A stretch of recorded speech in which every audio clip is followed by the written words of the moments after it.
আর মাত্র কয়েক ঘন্টা বাকি আছে আমাদের কোরবানি ঈদের।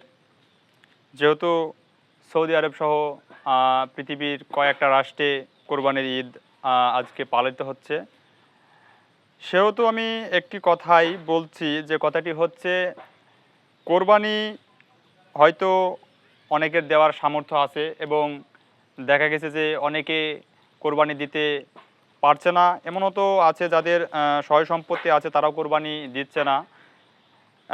আমি মনে করি এই কোরবানিটা দেওয়ার মূল উদ্দেশ্য উপরওয়ালাকে খুশি করা এবং সমাজে লোক দেখানোর জন্য এই কোরবানিটা আমরা দিচ্ছি না। তো কিছু কিছু লোক যারা কোরবানি দিচ্ছে, দেখা গেছে যে তারা তাদের ঋণ আছে, অনেকে ঋণ পাবে, ঋণ থাকা অবস্থাতেও তারা কোরবানি দিয়েছে, যদিও তারা উপরওয়ালাকে খুশি করার জন্য ভয়ে তারা কোরবানির এই কাজটি করছে। তো আমি তাদের উদ্দেশ্যেই বলবো যে কোরবানি দিতে হবে, অন্যের ঋণটা আগে পরিশোধ করতে হবে।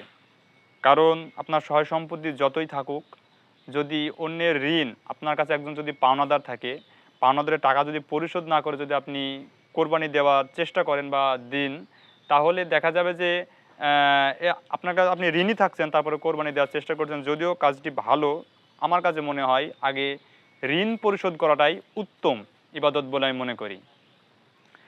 কারণ ঋণগ্রস্ত থেকে একটা লোক আপনার কাছে টাকা পাবে, হয়তো তারও সে টাকাটা প্রয়োজন থাকতে পারে, হয়তো আপনি তাকে এই দেনাটা পরিশোধ করছেন না, তার কারণে হয়তো সে সামনে যে একটা ভালো কাজ করবে সে কাজটি করতে পারছে না।